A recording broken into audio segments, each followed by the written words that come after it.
एक श्रीमान जी हैं, देश में बहुत भारी डिजाइनर बाबा हैं। वो एक देवी की पूजा कराते हैं सबसे, कहते हैं आओ इनके सामने शादी करो।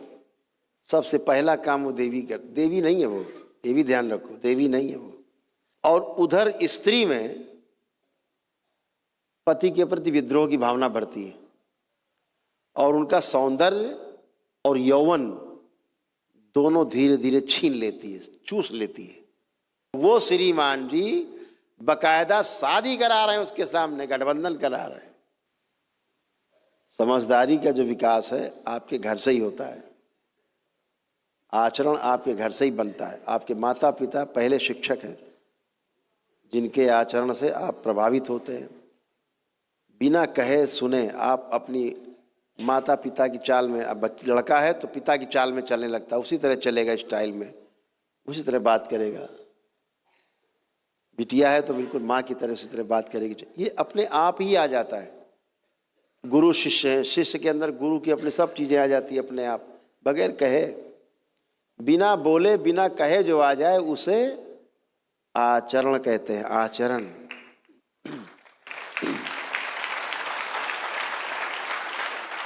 और जो बोल के बता के आ जाए उसे शिक्षा और संस्कार,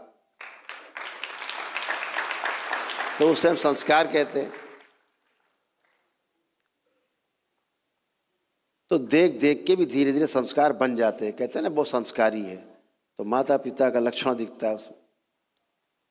ऐसे ही आप गुरु से जुड़ते हो तो गुरु के जो लक्षण हैं वो आप में धीरे धीरे प्रकट होने लगते हैं। तो जैसे गुरु बिल्कुल आनंद में बैठे मजे में, वैसे आप भी मजे में आनंद में होने लगते हैं। यही व्यवस्था है।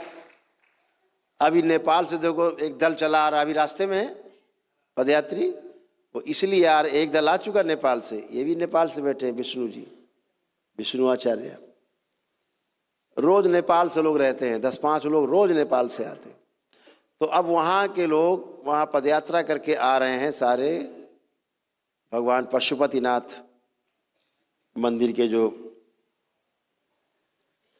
महंत जी हैं, पुजारी जी, मुख्य पुजारी हैं, उन्होंने वहाँ झंडी दे करके उनको रवाना किया। तमाम गणमान्य लोगों ने वहाँ पहुँच करके, हिंदू संगठनों ने पहुँच करके उनको प्रोत्साहित किया। वो पद यात्रा करके नेपाल से यहाँ आ रहे हैं।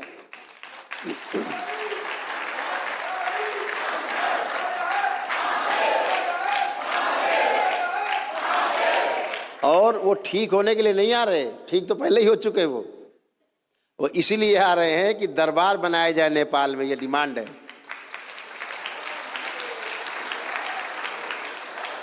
ये दरबार जो है नेपाल में बने ताकि नेपाल वासी जो है भोलेनाथ का और माँ का सानिध्य पा सके वाकई में। अभी एक हमने गंदी ऊर्जा आप सबसे निकाली है,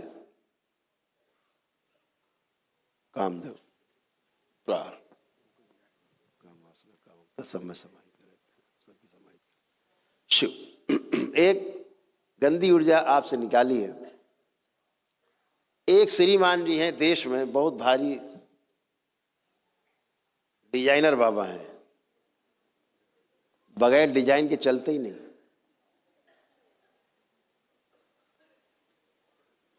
दाढ़ी ना हो तो यही ना पता लगे कि आदमी है कि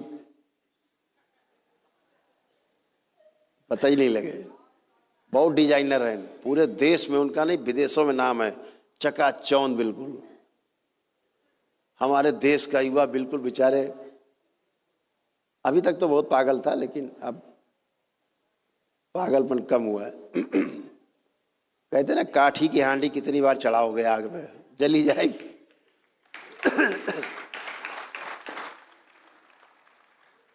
वो श्रीमान जी क्या करते हैं?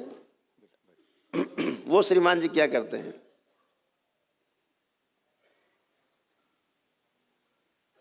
हम ये अंधकार इसलिए बता रहे हैं, बिना नाम लिए, किसी का अपमान नहीं हो, आप सब समझ जाओगे भी किसको हम कह रहे हैं, है ना। ऐसा उनकी व्यवस्था है कुछ। वो एक देवी की पूजा कराते हैं सबसे, कहते हैं आओ इनके सामने शादी करो। और उन्होंने धोखे से नेपाल में भी स्थापना कर दी उसकी, और उसके सामने जिसकी शादी होती है, जिसकी भी, सबसे पहला काम वो देवी कर, देवी नहीं है वो, ये भी ध्यान रखो, देवी नहीं है वो, श्रापित है, मां से श्रापित, निष्कासित है ये सब, मां के गोल से निष्कासित देव, तो क्या कहोगे, श्रापित है, निष्कासित है, तो कोई जगह तो चाहिए उन्हें। सेना से कोई आदमी भागा तो भगोड़ा बन गया, डाकू बन, कुछ तो बनेगा, दांव पैतरे वही है लेकिन डाकू बन गया, अब लूटेंगे वो। तो ऐसे देवी, तो उनका काम क्या है कि शादी हुई, उनसे गठबंधन हो जाता है पुरुष का, उनके स्त्री शरीर से, और उनके पुरुष शरीर से गठबंधन हो जाता है लड़की का, वो एक ही श्रापित देवी से। अब क्या हुआ, पुरुष की बन जाती है पत्नी और स्त्री के बन जाता है वो पति। वो एक ही एनर्जी है, ध्यान रखना, धोखे में न रहना बिल्कुल। यानी एनर्जी एक, जैसे हम आप लोगों से कहते हैं ना, स्त्री शरीर की, पुरुष शरीर आगे कि पीछे, तो 4 शरीरों तक स्त्री पुरुष शरीर रहते हैं। आपका मूलाधार, स्वादिष्ठान, मणिपूरक और अनाहत तक, यहाँ 4 शरीरों में स्त्री पुरुष रहते हैं। तो इसीलिए देखा होगा कभी बच्चे लड़कियों की तरह हरकत करते हैं, या लड़की कोई लड़कों की तरह बन जाते हैं, ये दरबार सेकंडों में वापस कर देता है उसको, वैसे ही बना देता है जैसे होना चाहिए। तो ऐसे ही उस एनर्जी में शक्ति होती है कि पति पत्नी दोनों बने सामने, तो पति के साथ वो पत्नी बन के एनर्जी फिट हो जाती है, और पत्नी के साथ पति बन के बैठ जाती है, दोनों तरफ। अब सोचो क्या हाल होएगा घर में, उठापटक मारपीट, पुरुषों का पुरुषत्व छीनती है, नपुंसक बनाती है, यौन रोग देती है, यौन रोग सड़ाती है।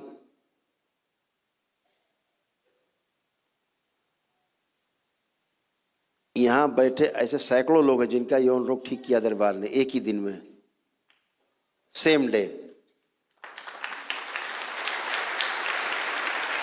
बचते ही नहीं, चाहे स्त्री हो चाहे पुरुष, बच्चे हो चाहे बच्चियां। तो क्या करती है वो, पुरुषों का पुरुषत्व छीनती है, उनका ओज छीनती है, वीर नाश करा के, स्वप्नों में कराती रहती है, स्वप्न में तमाम रूप रख रख के।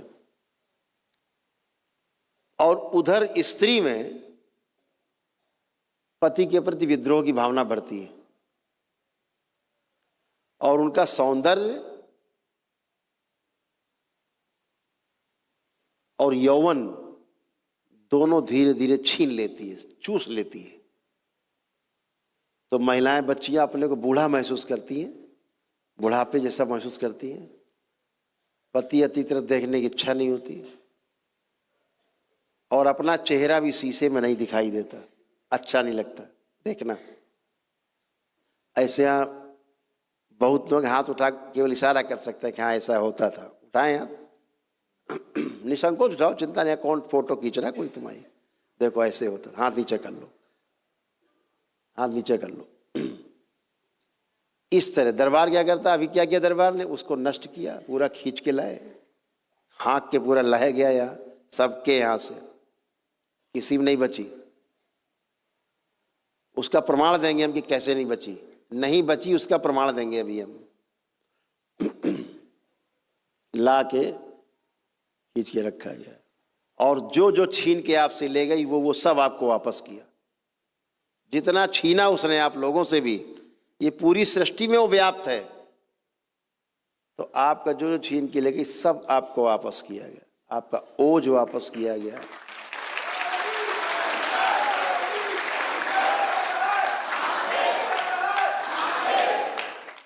तो अभी क्या हुआ, इतने लोग बैठे हैं, किसी के भी अंदर, आंख बंद करके देख लो, सब लोग आंख बंद कर लो, और ये देखो किसी के अंदर कोई खराब या कामुक कोई विचार आ रहा है क्या?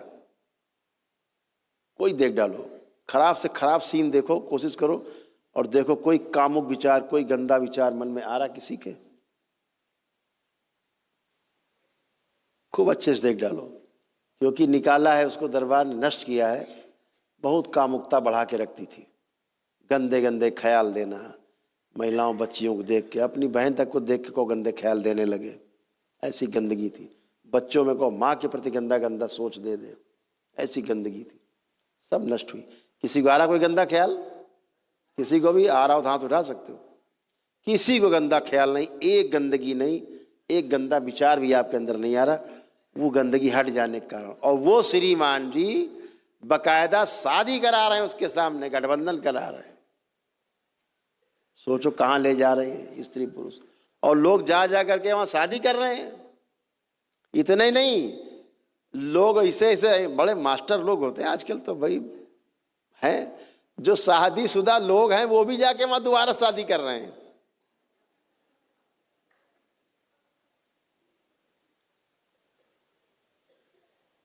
अब सोचो उनका स्वयं का क्या हाल होगा, जिनके साथ वो रहती हैं देवी जी श्रापित। ये हाल है नादानी का, ये नादानी का हाल है। केवल दाढ़ी बाल रख लिए, गिरुआ पहन लिया, सर मुड़ा लिया, सफेद कपड़ा पहन लिया, कुछ भी। हमारे देश का तो ऐसा हाल है कि परिवेश देख के आदमी लौट जाता चरणों में, चाहे दैत्य क्यों ना हो। तो इन गंदगी से बचना है, गंदी पूजा पाठ से बचना है, दूर रहना है गंदगी से। अगर स्वस्थ रहना है जीवन में, शारीरिक मानसिक आध्यात्मिक रूप से, और कष्ट जीवन में ना आए, तो आर्थिक सामाजिक और पारिवारिक पीड़ा ना आए, तो एक ही चीज़ ध्यान रखो, शिव और शक्ति, इसके अलावा तुम्हें धरती पे बचाने वाला कोई नहीं है।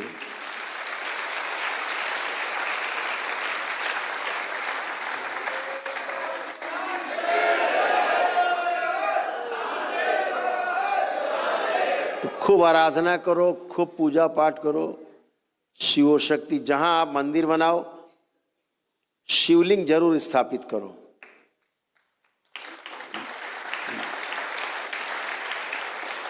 जहां पर शिव का औरा होगा, ऊर्जा होगी, वहां गंदगी मंदिर में नहीं होती। ध्यान रखो। क्यों? जितने देवी देवता स्थापित करते हो, जैसे सेना में लोग हैं, ग्रुप में तमाम सैनिक हैं, अगर उनका सेना का जो नायक है सूबेदार या मेजर या कैप्टन नहीं हो, तो सैनिक भाग जाए इधर उधर। तो एक रहता है ना बीच में, सेना का जनरल होता है, तो पूरी सेना कमांड में चलती है। ऐसे ही देवों के महादेव, देवताओं के भी देवता भगवान भोलेनाथ, उन्हें बिठा दिया बीच में, तो सब नियंत्रित रहता है, कुछ भी दाएं बाएं नहीं होता है शिव की औरा से केवल। इसीलिए आपने देखा होगा जितने भी हमारे ज्योतिर्लिंग हैं, एक शक्तिपीठ आसपास होगी, साथ में जितनी हमारी शक्तिपीठ हैं, सभी जगह पर भैरव की स्थापना, यानी शिव का ही वो स्वरूप है, एक उन्हीं से ही निकला हुआ, वो सभी में आपको हर शक्तिपीठ में भोलेनाथ मिल जाएंगे उस रूप में, रक्षा में माँ के साथ खड़े हुए।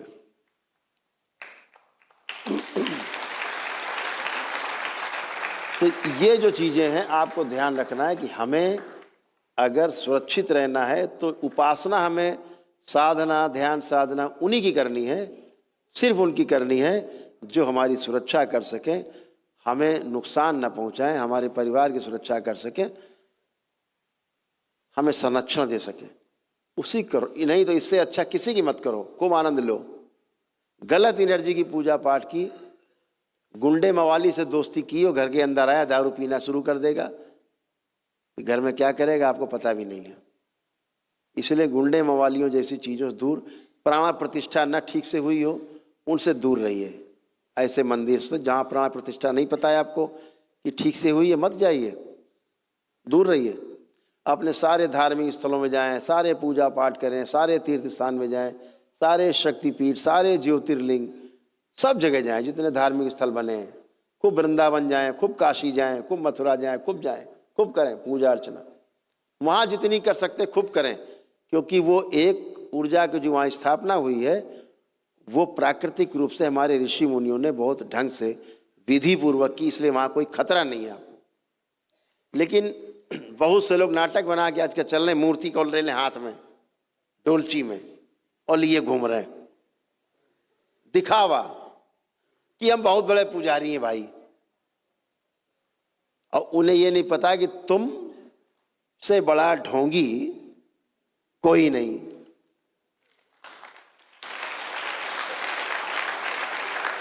तुम दिखावटी ढोंगी आदमी। और बच्चियों को लोग प्रेरित करते हैं। अब बच्चियां क्या क्या बता देंगे उनको? शास्त्रों में वर्णित है और वर्जित है, मूर्ति लेके चलने का विधान कहीं नहीं है। मूर्ति की स्थापना का, प्राण प्रतिष्ठा का विधान है मंदिर में। और अगर घर में पूजा घर बना रखा है आपने अपने घर में, तो वहां पर भी कहा गया है कि आपके 8 अंगुल से ऊंची मूर्ति घर में नहीं होनी चाहिए। इससे ऊपर अगर मूर्ति है तो फिर इसमें कोई देवी देवता, चाहे जिसका स्वरूप बना रखा हो, चाहे बजरंग बली बना रखा हो आपने, और चाहे बना रखा हो दुर्गा मैया का, चाहे जिस देवी देवता का बना रखा हो, अगर 8 अंगुल से ऊंची मूर्ति है तो आप देवी देवता की नहीं, आप दैत्यों की पूजा कर रहे हैं, प्रेतों की पूजा कर रहे हैं।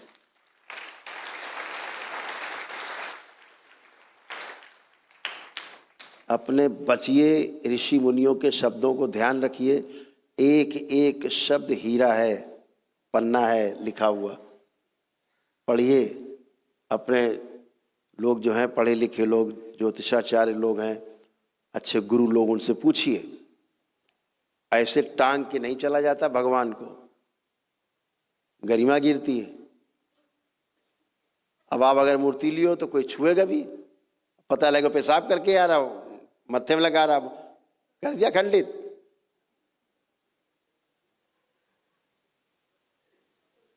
पता लगे कोई लैट्रिन करके आए, हाथ नहीं धोके, महाराज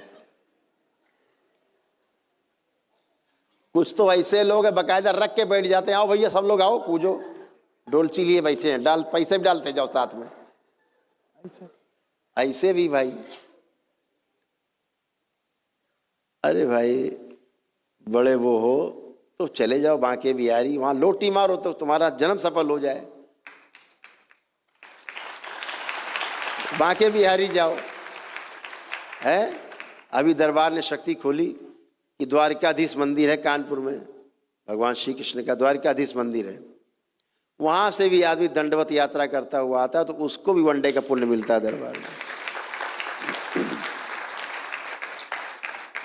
तो आस्था, विश्वास, श्रद्धा हृदय में है, बाहर मूर्ति में नहीं है। मूर्ति प्राथमिक चीज है, पूजा पाठ की प्राथमिक चीज है। उसके बाद तो खुद मूर्ति बन जाती है अंदर, और फिर आदमी धीरे धीरे खुद मूर्ति बन जाता है, खुद ही। तो जितने भी आप लोग हो इसका हमेशा ध्यान रखो।